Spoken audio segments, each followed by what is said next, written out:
The Pompeian Styles are four periods which are distinguished in ancient Roman mural painting.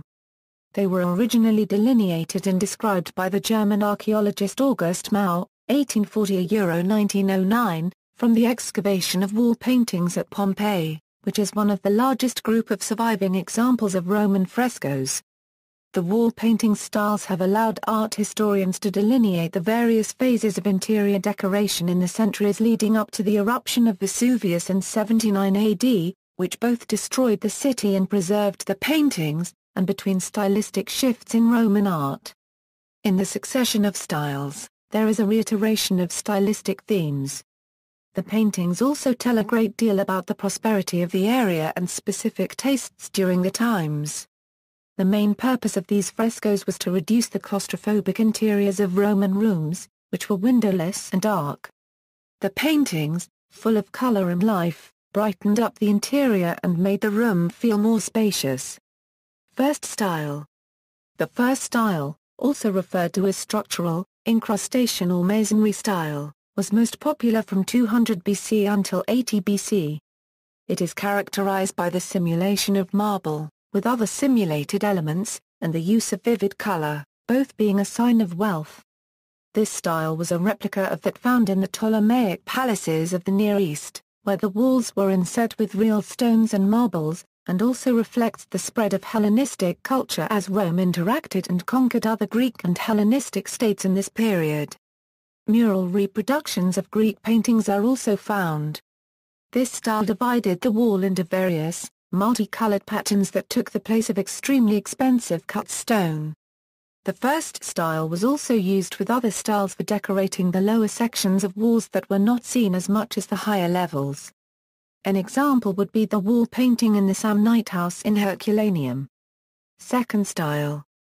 The second style, architectural style, or illusionism dominated the 1st century BC, where walls were decorated with architectural features and trompe-l'œil compositions. Early on, elements of this style are reminiscent of the first style, but this slowly starts to be substituted element by element.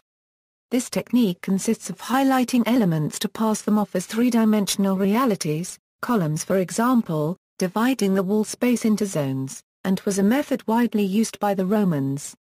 It is characterized by use of relative perspective to create trompe-l'œil in wall paintings. The picture plane was pushed farther back into the wall by painted architectonic features such as ionic columns or stage platforms. These wall paintings counteracted the claustrophobic nature of the small, windowless rooms of Roman houses. Images and landscapes began to be introduced to the first style around 90 BC, and gained ground from 70 BC onwards, along with illusionistic and architectonic motifs.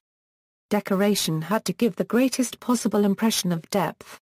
Imitations of images appeared, at first in the higher section, then in the background of landscapes which provided a stage for mythological stories, theatrical masks, or decorations. During the reign of Augustus, the style evolved. False architectural elements opened up wide expanses with which to paint artistic compositions. A structure inspired by stage sets developed, whereby one large central tableau is flanked by two smaller ones. In this style, the illusionistic tendency continued, with a breaking up of walls with painted architectural elements or scenes.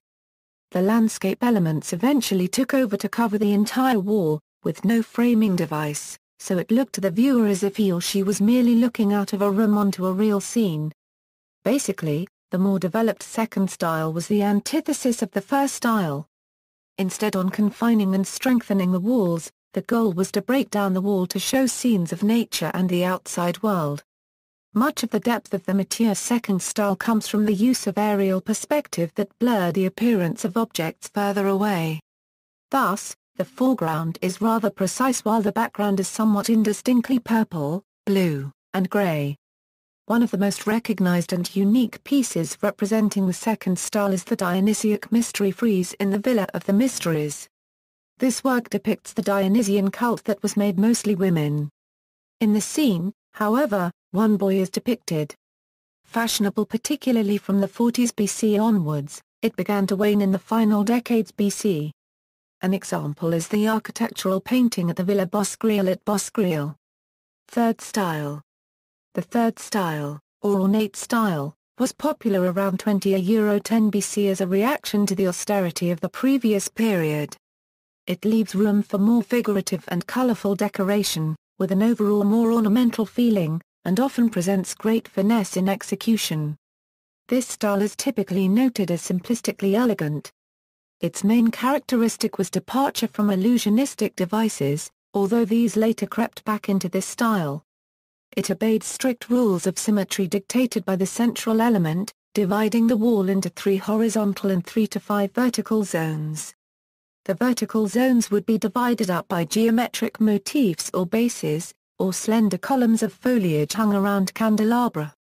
Delicate motifs of birds or semi-fantastical animals appeared in the background. Plants and characteristically Egyptian animals were often introduced, part of the Egyptomania in Roman art after Augustus' defeat of Cleopatra and annexation of Egypt in 30 BC. These paintings were decorated with delicate linear fantasies, predominantly monochromatic, that replace the three-dimensional worlds of the second style. An example is the Villa of Livia in Prima Porta outside of Rome. Also included in this style are paintings similar to the one found in Cubiculum 15 of the Villa of Agrippa Postumus in Bosca Trecis. These involve a delicate architectural frame over a blank, monochromatic background with only a small scene located in the middle, like a tiny floating landscape. It was found in Rome until 40 AD and in the Pompeii area until 60 AD. Fourth style. Characterized as a Baroque reaction to the third style's mannerism, the fourth style in Roman wall painting is generally less ornamented than its predecessor. The style was, however, much more complex. It revives large-scale narrative painting and panoramic vistas while retaining the architectural details of the second and first styles. In the Julio-Claudian phase, a textile-like quality dominates and tendrils seem to connect all the elements on the wall.